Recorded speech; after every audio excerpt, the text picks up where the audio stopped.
They aggregate a good number of user information. They tend to represent a broader picture of the question of livability and viability in terms of cost. So it's a great source for comparing prices, for instance, for where you live now and for your potential destination in cheaper countries like the Philippines. For instance, looking at the cost of living in Manila, and based on about 266 users in the last 18 months, so it's very recent information on cost.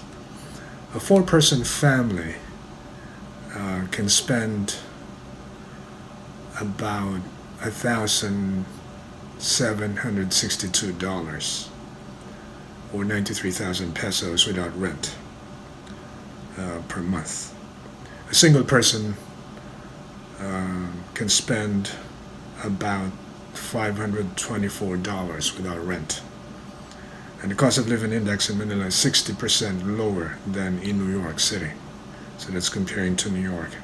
Later, I think I'm going to try and compare Manila to Boston, the metropolis where I'm closest to.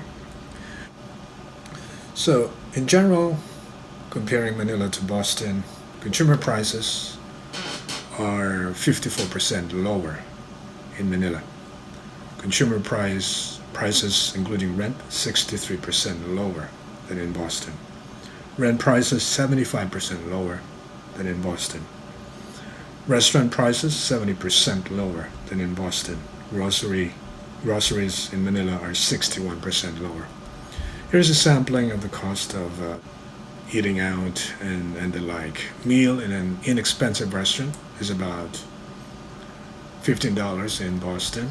Here or in Manila, it's about $3.79.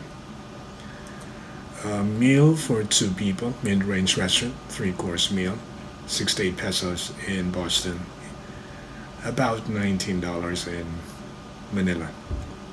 McMeal at McDonald's, $8 in Boston, $2.80 in Manila.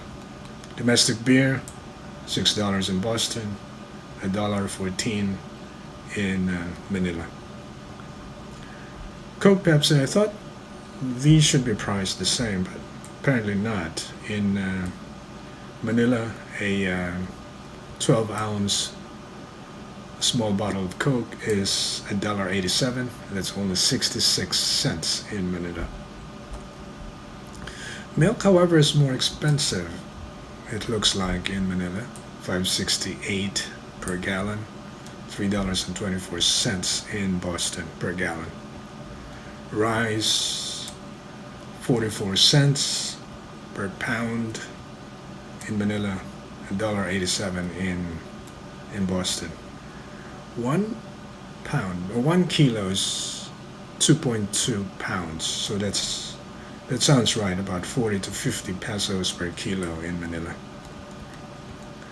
Eggs, a dozen, $1.55 or 81 pesos in the Philippines, 2.83 or 149 pesos in Boston.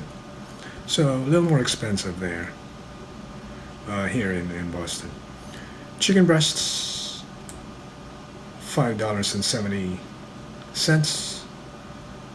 and that's for a pound, compared to $1.53 or 80 pesos a pound, or about 150, 160 per kilo of chicken.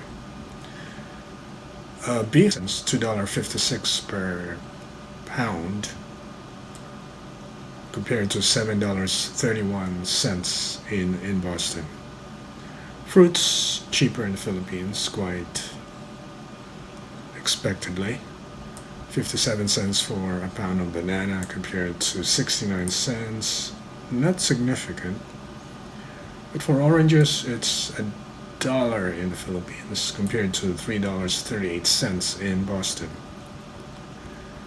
That is $1.23 compared to $1.82 in Boston. So gasoline, $2.82 per gallon in Boston compared to $3.78 per gallon in the Philippines. So much more expensive there. Cost of cars. A small car, a Volkswagen Golf, is 1.161 million in Boston, would set you back 1.2 million pesos in the Philippines. So about the same. Toyota Corolla, 1 million in Boston, also about 1 million in Manila. Utilities: basic, electricity, heating, cooling, water, garbage, for a 915 square feet apartment, $153 in Boston, $133 or 7,055 pesos in the Philippines or in Manila. Internet, about $64 in Boston, $50 in Manila.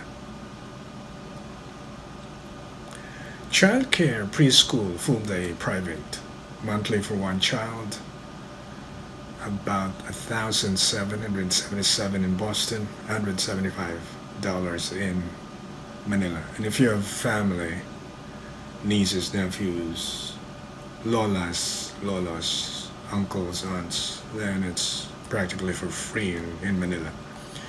International primary school, yearly for one child, that's about $24,903 in Boston. Only $7,469 in the Philippines. That's the equivalent of 394,000 pesos in Manila, while it's 1.3 million in Boston. Again, that's for international primary school. I didn't go to international primary school. I went to a public school where there's no tuition. Just got a 10 centavo allowance. I think it got hiked to like 25 centavos eventually. That would buy me a banana on a stick.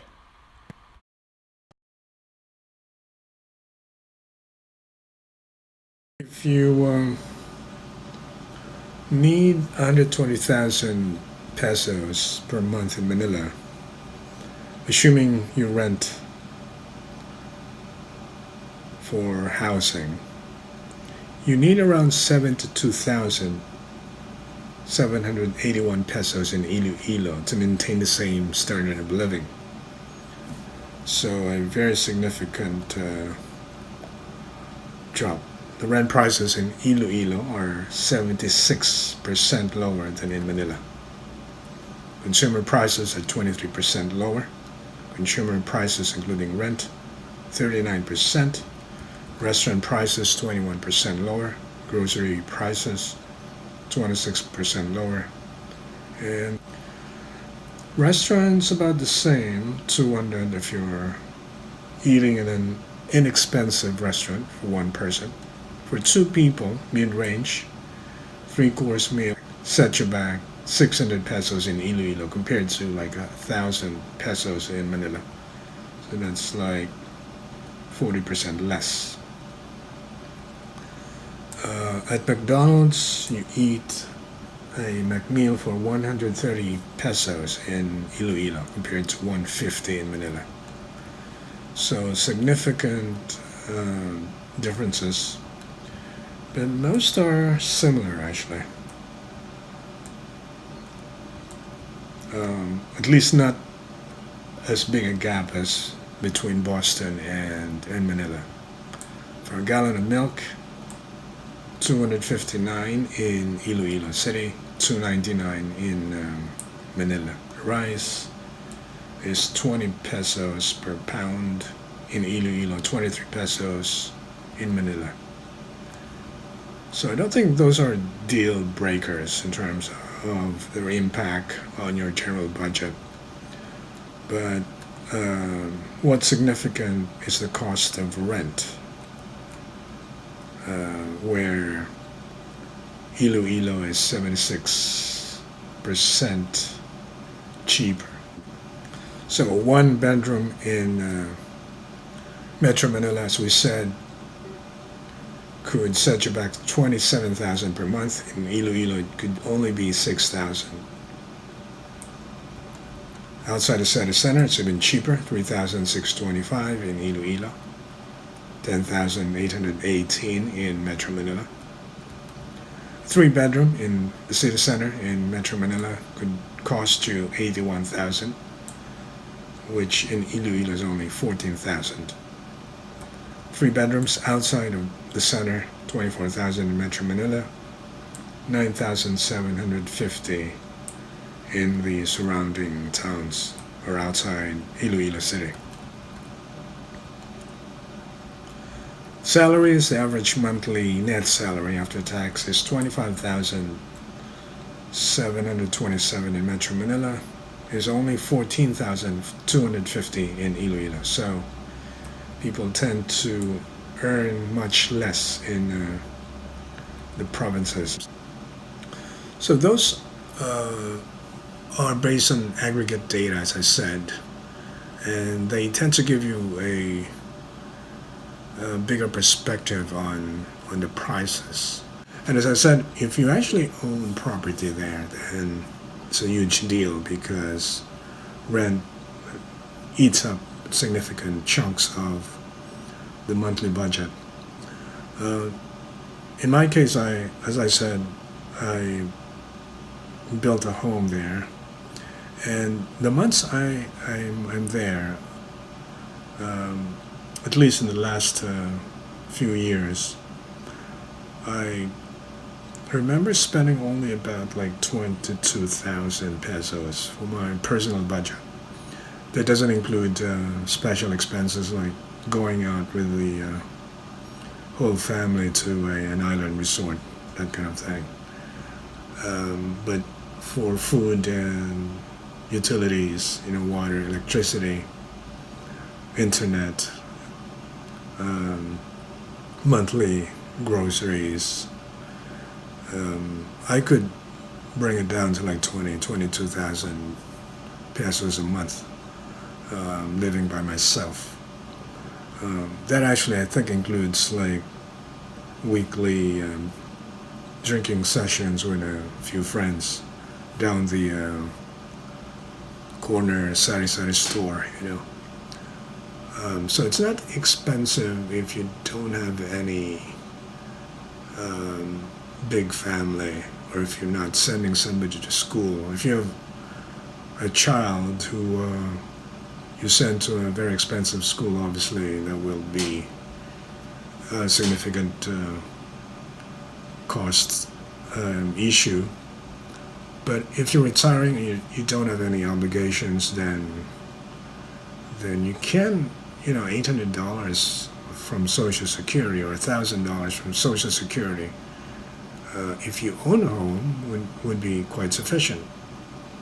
I do have an uncle who lives off Social Security, and but he owns his own home, and so